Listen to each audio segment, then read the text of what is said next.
The shadow of a tower standing on a level ground is found to be 30 meter longer when the sun's altitude is 30 degrees than when it was 60 degrees। तो पहले तो आप देख लो, ये मैंने green line से एक tower दिखाया हुआ है। आप इस ग्रीन लाइन को समझो कि मैंने टावर दिखा दिया है। ओके, इसे दो पॉइंट्स से ऑब्जर्व किया गया है। मान लेते हैं एक पॉइंट ये है और दूसरा पॉइंट ये है। इस पॉइंट से देखने पर एंगल ऑफ एलिवेशन बनता है 30 डिग्री। ओके, ये आपने टावर के टॉप की तरफ देखा तो एंगल ऑफ एलिवेशन बन गया 30 डिग्रीज, 30 डिग्रीज। ओके, फिर आपने थोड़ा आगे चलकर किसी और पॉइंट से ऑब्जर्व किया तो एंगल ऑफ एलिवेशन 60 डिग्रीज है। ओके, ये बात आपको मालूम होनी चाहिए कि जब आप टावर के पास से ऑब्जर्व करोगे तो एंगल ऑफ एलिवेशन की वैल्यू ज़्यादा होगी और दूर से ऑब्जर्व करोगे तो एंगल ऑफ एलिवेशन कम हो जाएगा। तो यहाँ 60 है, यहाँ 30 है, और दूर जाएंगे तो और भी कम हो जाएगा, या और पास आएंगे तो और 60 से भी बड़ा एंगल बन सकता है। ये तो क्लियर हो गया। अब क्वेश्चन में लिखा हुआ है कि यू नो जो शैडो है टावर का, शैडो ये दिखाता है। Okay, this is shadow. जब इस पॉइंट से आप ऑब्जर्व कर रहे हो टावर को तो जो शैडो है ये जब सन यहाँ कहीं इस लाइन के सामने होगा ना तो शैडो की लेंथ ये रहेगी। अच्छा, अगर सन इस लाइन के सामने कहीं होगा तब शैडो की लेंथ ये होगी। तो क्वेश्चन में ये बोला गया है कि जब एंगल ऑफ एलिवेशन 30 डिग्री होता है तो शैडो की लेंथ लॉन्गर रहती है। दिख रहा है कि ये लॉन्गर लेंथ है। और जब शैडो 60 डिग्री क्या एलिवेशन से बनता है तब शैडो की लेंथ कम होती है। और इनमें डिफरेंस गिवन है 30 मीटर का डिफरेंस है। मतलब ये जो आपको ये शैडो लॉन्गर दिख रहा है इसकी ये एक्स्ट्रा लेंथ 30 मीटर है। आई होप ये क्लियर है। तो मैं यहाँ पर लिख लेता हूँ कि ये 30 मीटर गिवन है। This is 30 metre. ओके, आपको टावर की हाइट फाइंड करनी है। चलिए शुरू करते हैं।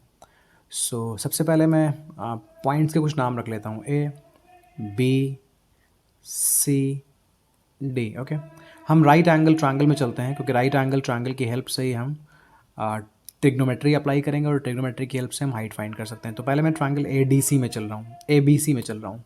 इन ट्रायंगल ए बी सी आप देखो ये एक राइट एंगल ट्रायंगल है क्योंकि इस वर्टिकल लाइन और इस हॉरिजॉन्टल लाइन के बीच एंगल हमेशा 90 डिग्री रहता है। This angle is 90। So triangle A B C right angle triangle है और ये राइट एंगल ट्रायंगल है, इस वजह से हम यूज़ कर सकते हैं ट्रिग्नोमेट्री। सो मैं लिखूँगा tan 60 degree is equals to perpendicular upon base. Okay, I hope आपको मालूम है कि ट्रायंगल में, राइट एंगल ट्रायंगल में एंगल के ऑपोजिट जो भी साइड होता है उसे हम परपेंडिकुलर बोलते हैं। तो ये ए बी परपेंडिकुलर है। ओके, और 90 के ऑपोजिट जो भी होता है उसे हम हाइपोटेन्यूज बोलते हैं। तो ये लेंथ ए सी हाइपोटेन्यूज है और बी सी बेस है। देखो जी, मुझे ए बी की वैल्यू चाहिए, मतलब परपेंडिकुलर की वैल्यू चाहिए, और ये बेस हमारी हेल्प कर रहा है क्योंकि बेस का कुछ पार्ट आगे का गिवन है। तो बेस हेल्प करेगा, परपेंडिकुलर फाइंड करना है, इसलिए मैंने tan को यूज़ किया क्योंकि tan का मतलब होता है परपेंडिकुलर अपॉन बेस। मैंने साइन नहीं यूज़ किया, कॉस नहीं यूज़ किया, क्योंकि हमें हाइपोटेन्यूज ना फाइंड करना है ना उसकी हेल्प कोई मिल रही है। ओके, सो अब tan थीटा की जगह मैंने 60 लिखा, tan थीटा tan 60 बन गया। परपेंडिकुलर ए बी है और बेस बी सी है, ये क्लियर हो गया। tan 60 डिग्री की वैल्यू √3 होती है। अगर वैल्यूज़ ना मालूम हो तो डिस्क्रिप्शन में मैं लिंक दे रहा हूँ, आप उसको देखो, आपको वैल्यूज़ लर्न करना इजी लगेगा। Okay, so A B upon B C मैंने कॉपी कर दिया, इसको मैं यहीं पर छोड़ देता हूँ। अब मैं चलता हूँ किसी और राइट एंगल ट्रायंगल में, ट्रायंगल ए बी डी में चलते हैं क्योंकि ट्रायंगल ए बी डी भी राइट एंगल ट्रायंगल है, एंगल बी के 90 डिग्री होने की वजह से। तो ट्रायंगल ए बी डी में चलता हूँ मैं। In triangle A B D, okay, यहाँ भी मैं tan ही यूज़ करूँगा। आपको पता होगा कि tan थीटा का मतलब परपेंडिकुलर अपॉन बेस होता है। आप जिस ट्रायंगल में हैं वहाँ थीटा की वैल्यू 30 डिग्री है। So tan 30 degree is equals to perpendicular. आप देखो परपेंडिकुलर है ये ए बी और बेस है ये बी डी, तो A B upon B D लिख दो आप, A B upon B D. Now tan 30 की वैल्यू होती है 1/√3। ए बी की वैल्यू हम फाइंड करने निकले हैं, बी डी की वैल्यू, यस बी डी की वैल्यू में कुछ बना सकते हैं हम। सो आप देखो ये पूरा बी डी है, आप इस बी डी को लिख सकते हो 30 प्लस बी सी। तो हटाते हैं बी डी और लिखते हैं 30 प्लस बी सी। अभी हम क्रॉस मल्टीप्लाई करते हैं तो आपको मिलेगा √3 A B is equals to 30 plus B C. इस बी सी की वैल्यू मिल सकती है इस फर्स्ट इक्वेशन से, यहाँ से बी सी की वैल्यू मिल सकती है। ओके, आप इसे सिंप्लीफाई करोगे तो आपको बी सी की वैल्यू मिलेगी ए बी अपॉन √3।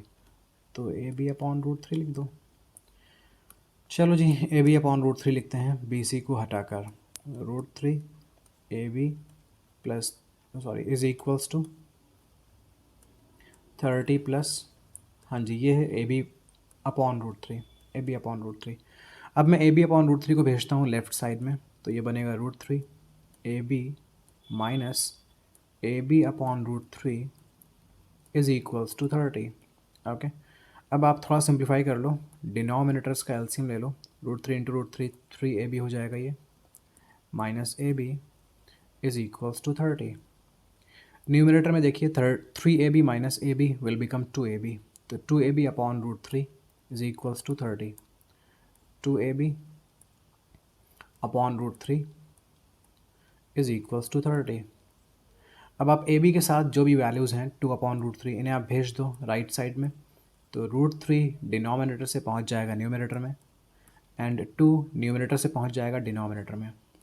अब आप देख लो कि आप 30 को 2 से डिवाइड कर दो तो 15 बचेगा, और ये रूट थ्री को रूट थ्री लिख सकते हो। तो एक ये भी आंसर है कि ए बी की वैल्यू मतलब height of the tower 15 root three है।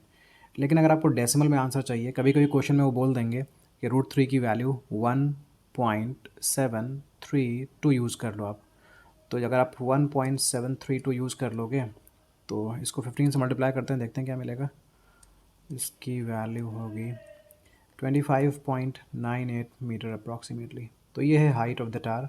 आई होप ये क्लियर है। किसी भी तरह का कोई कन्फ्यूजन है तो प्लीज़ कमेंट सेक्शन में लिख दीजिए।